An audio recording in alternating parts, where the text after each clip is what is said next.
Hi guys, hope you all are doing well. My name is Noble AC. On this channel, I talk about politics a lot, or just politics really.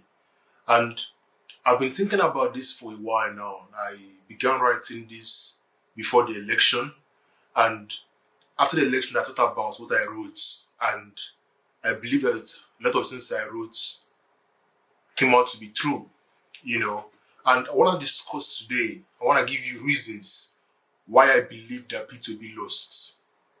You may not agree with these reasons. You may disagree with some of them. You may see reasons with it. And please let me know what you think.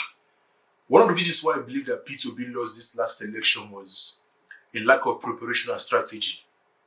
I believe that if you're going to take the presidency, more so that of Nigeria, where it is difficult, it is incredibly hard, you need to prepare. In fact, even in a normal society where you don't have the peculiarities of Nigerian politics, you have to prepare. Talk more of in Nigeria, So one of the reasons why I believe that Peter Obi lost was because he failed to prepare. This is evident in the sense that Peter Obi went to get the ticket in PDP, and when he saw he couldn't get it, that was when he went to LP. If Peter Obi had prepared and strategized and planned, he would have seen that there was no way in this universe that PDP would give him that ticket. It's not possible. PDP was never going to give Peter Obi the ticket. So if he had prepared and planned, he would have maybe seen that maybe I would have just gone to a new party. Or maybe I can make compromises here and there and stick with PDP. So this is a failure of preparation. This is a failure of strategy. It is the height of naivety to think that you can just rock up to the presidency and take the presidency. It's not possible. The presidency of Nigeria is not beans that you can just come in and take. Nobody can just hand over power to you. You have to take power. I don't mean take power by force or illegally. I mean take power like you have to go out and work for power. And in my own opinion, Peter Obi did not prepare or strategize or plan for power. You need to prepare and ask yourself, okay, how do I take the individual states?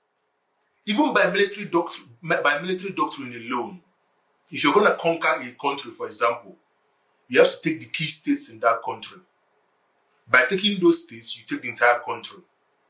Apply the same to politics. If you're going to take over the presidency of Nigeria, you have to take over some key states. And in my own opinion, Peter Obi failed to prepare. You failed to take those key states that you need for you to win the presidency. And there are so many other things. Some things like you have to prepare and plan for money. You need money to win an election. You need lots of money. All those jets he's flying around, all those helicopter rides, all those convoy, they need to be fueled. People need to be paid. So it's a lot of money. So it's something that looking at Tinubu, it took Tinubu almost 3 decades of planning and preparing to get to where he is today. I'm not saying that what he did was right or wrong. My point is that he prepared and planned for where he is today. You cannot say he did not prepare. For almost 3 decades, this man was compromising, making deals, planning, preparing, strategizing, just to take power. And so for you to think that you can just come in and just take power, it doesn't work like that. People are saying that, yes, this is a movement that is just 8 months old. Yes, it's an 8 months old movement, but where did that movement get us to today? We're right back to where we began in the first place. So number one reason why Peter Obi failed to win was he failed to prepare and plan. Number 2 is lack of time. In order for you to win Nigeria, there is something called social engineering or manufacturing consent. This is the ability to shape people's minds and people's opinions to a particular way of thinking. It's the ability to shape the minds of Nigerians, because whether you like it or not, the minds of Nigerians has been shaped by the elites to think in a particular way. Someone needs to come in and unravel that way of thinking and make Nigerians think in a different way. And don't get me wrong, this is what Peter Obi was doing. Now, this Peter Obi is doing it right. For the first time in a long time, Peter Obi is making Nigerians realize that, yes, you can take power. Yes, you can demand better from your president. Yes, you can ask for good leadership and you can get it. But these things take time to crystallize in people's minds. This thing takes time to foment and to remain in people's minds for a long time. And so he didn't have the time to allow his ideas to percolate or to spread. He lacked that time. The other way to argue this is that if Peter Obi stays on this pathway, which it seems to me that he's going to stay on, he will have enough time by 4 or 8 years' time to get the presidency if he so wishes. Because if he stays consistent on his messaging, if he keeps on speaking about these things, making public speeches, having debates, engaging in all these political discussions, in 4-8 years' time, definitely by then, the minds of Nigerians would have at least opened up to his way of thinking. So number 2 is lack of time. Number 3 is lack of structure. Say what you think about structure. In life, everything is all about structure. You wake up in the morning, you have your breakfast, you go to the gym, you go to work. That is structure. Your life has a structure. Without structure, life is meaningless. Life is confusing. So if your life has structure, then definitely politics has to have structure. Even Peter Obi, I was watching an interview Peter Obi did on Arise TV, and he talked about the fact that now LP has House of Rep members, Senate members. It now has one governor in Abia State. It has a lot of House of Assembly members as well. So LP is now having that structure that they didn't have 8 months ago, or just 1 month or 2 months ago. So you need structure to win an election. You need, like Nigeria has almost 180,000 polling units. In those polling units, you need LP members. You need people there in those polling units. You need people that will be in their House of Assembly seats, in the House of Rep seats, in the Senate seats, at the one level. You need people that will be percolating Peter Obi's ideas, spreading Peter Obi's message, speaking about Peter Obi, convincing and converting people to think like, to believe Peter Obi. You need those people. And so structure is very important. And so one of the reasons why I believe that he failed was he lacked the required structure. Don't get me wrong, like he said, the people are the structure. Yes, in a way, the people are the structure, but at the same time, my friends, you need a defined structure. You need to say to yourself, in Bayelsa State, LP has so and so House of Assembly member, so and so senator. In Adamawa State, this and this. In Kaduna, in Kano, in Imo State, we have this. So you need that for stability, you need that for representation, you need that to equip yourself with the power and the push you need to get the presidency. Number 4, and I think this is also a big deal of why Peter Obi lost. There was a perception around Peter Obi that he was a Christian candidate. The fact that he went to numerous religious organizations and places of worship, I think it didn't help him in the long run. Maybe you think that he did, maybe you think that he had no other option, but I don't think it helped him at all. The opposition painted him as a Christian candidate. And in a country where you have a large Muslim population, in a country where you have lots of religious groups, and you have that religious bias, and you're trying to win the whole country, I find it incredibly difficult for you to win as a Christian candidate in parentheses. You need to be seen as a secular candidate. You need to be seen as someone that can unite the whole country. Again, don't get me wrong, the pushback you're going to offer to me is that, well, look at Tinubu, Muslim tickets. But you and I know that when it comes to politics, Christians don't really have that amount of power and sway that Muslims have. Christians don't really have that kind of unity and an ability to organize that Muslims have. And so, whereas Muslims can do it and get away with it by doing Muslim tickets, as a Christian, you have to try to play safe or try to, not be seen as a candidate representing just one religious group or tribe. Number 5 is there are tectonic plates that undergird Nigerian politics. There are things that you can always point to.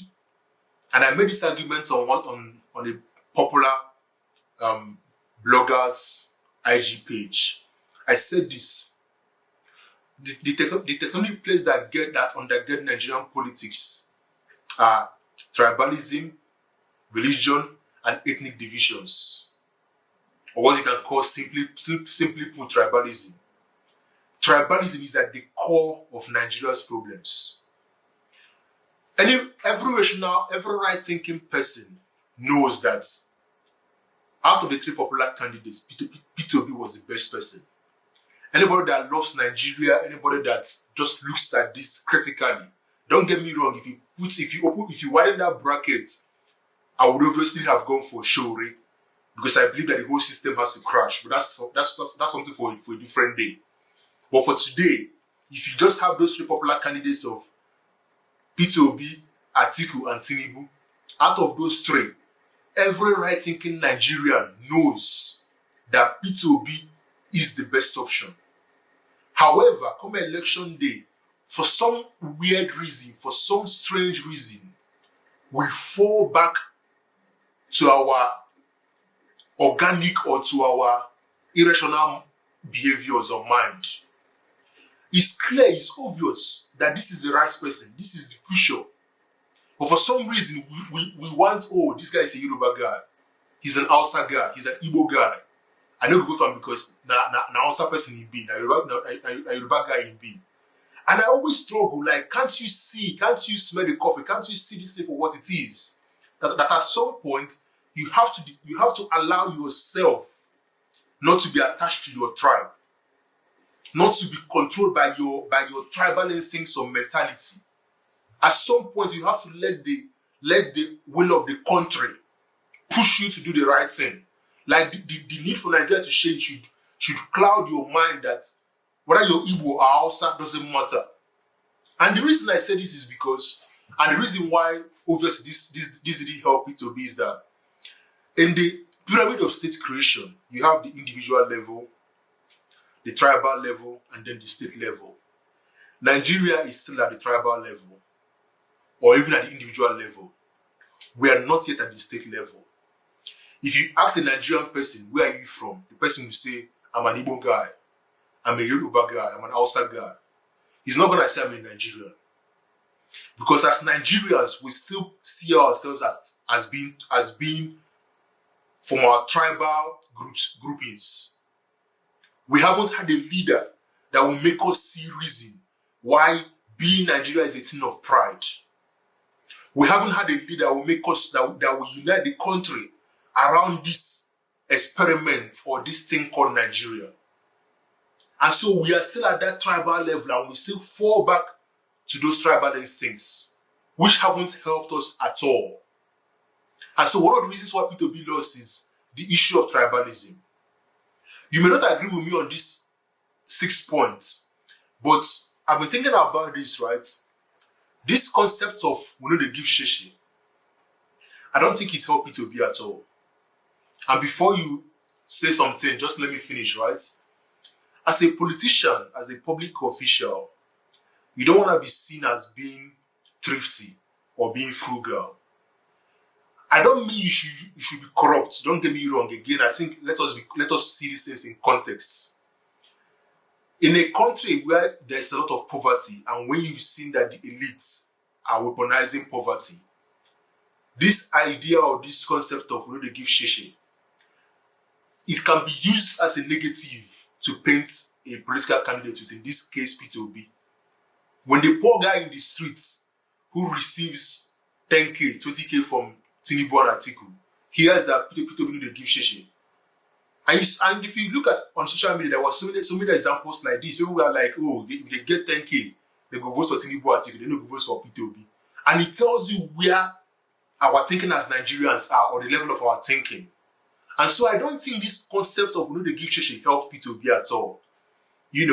I think yes, it's a good thing. Of course, it's good to be frugal. Of course, it's good to manage state funds appropriately. But I think you can still find a balance between being seen as generous, not with public funds, but with your own money. You can do that with your own money and perceived as being generous. And at the same time, you can also be perceived as being frugal with state funds. So I think you can do both at the same time. I think you can be smart enough, and I think Peter be smart enough to do both at the same time.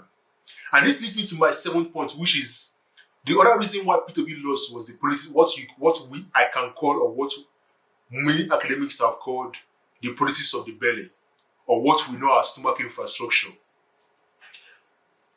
Nigeria, like I said previously, is a very poor, not poor country because we have resources. Nigeria has, as of the last research I did, has the highest number of poor people in the world.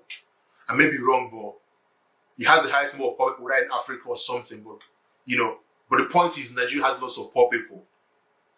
Our politicians, they found a way to weaponize poverty.